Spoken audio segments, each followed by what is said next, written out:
নমস্কার, রাধে রাধে। আজ আবার চলে এসেছি নতুন আর একটি ভিডিও নিয়ে। তো এখন সকাল 6টা, ছাদে এসেছি, ভাবলাম একটু ভিডিও করি, তোমাদের সঙ্গে শেয়ার করি। বন্যার এটা 4-5 দিন পরের ভিডিও। আর চলো দেখতে থাকো। ছাদেতে অনেক রকমেরই গাছ বসানো আছে, কিন্তু বন্যার সময় তো অনেক দিন আগে বৃষ্টি হয়েছিল, বন্যার সময় বেশ কিছুদিন রোদ থাকার জন্য গাছগুলো একটু ঝিমিয়ে গেছে। ওই যে এখানে অপরাজিতা গাছ, আর এই যে একটা রজনীগন্ধা গাছে এই সবে কুড়ি আসছে। আর এখানে দেখো অনেক রজনীগন্ধা গাছের চারা হয়েছে। তো এই একটি হলো ছোট করে ছাদ বাগান। আজ যাব বর্ডার ক্রস করে আমার বাপের বাড়ি।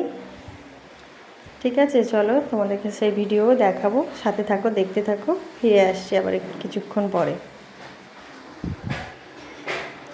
এই যে দেখো, এইখান দিয়েই রেস যাচ্ছিলো বন্যার সময়, প্রচুর জলের স্রোত। আর ওই যে পানীয় জলের কল, ওখানে কলটা পুরো ডুবে গিয়েছিল। আর রাস্তাগুলোর অবস্থা দেখো, এখানে পাড়ার ছেলেমেয়েরা সব খেলাধুলা করছে, আর রাস্তাগুলো দেখো পুরো ভেঙে গেছে। এইখান দিয়ে রেস যাচ্ছিল। জল এখন অনেকটাই নিচে। আর এই যে সেই রান্নাঘর, আর এই যে দেখো সেই রান্নাঘর, যেখানে উনানের ভিতরে জল ঢুকেছিল, তোমাদেরকে দেখিয়েছে আগের ভিডিওতে। যারা দেখোনি তারা আগের ভিডিওটা একটু দেখে নাও। আর চলো এবার রেডি হয়ে নিই, যে যাবো বাপের বাড়ি। বললাম যে বর্ডার ক্রস করে যেতে হবে, চলো দেখা হচ্ছে।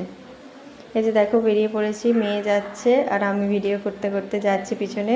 তো কিছুক্ষণ আগে বৃষ্টি হয়েছিল, এখনও হালকা হালকা বৃষ্টি পড়ছে। মেয়ে বলছে, মা একটা ছাতা নিলে না? তো আমি বলছি চল না, একটুখানি হেঁটে তারপরে তো গাড়িতে উঠে পড়বো। তো রাস্তা থেকে টোটো ধরে নেব, দুজনে হাঁটতে হাঁটতে যাচ্ছি। চলো,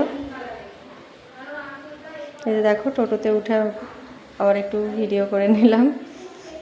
হ্যাঁ, বৃষ্টি হয়েছে, আর এখানেও তখন প্রচুর জল ছিল, এই রাস্তাতেও জল ছিল। এখন জল নেমে মাঠে, রাস্তা থেকে নেমে গেছে, এখন মাঠে জল। আর কিছুক্ষণ পরেই আমরা বর্ডারে উঠব। হ্যাঁ,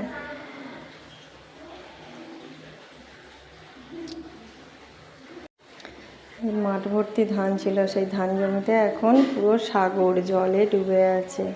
আর বৃষ্টি হওয়ার জন্য লোকজনও রাস্তাঘাটে কম আছে। এই যে আমরা বর্ডারে উঠে পড়েছি। ঠিক আছে, বর্ডার বলতে এটা পাকিস্তান বা বাংলাদেশের বর্ডার না, এটা হলো হাওড়া হুগলির বর্ডারেই বাঁধটা।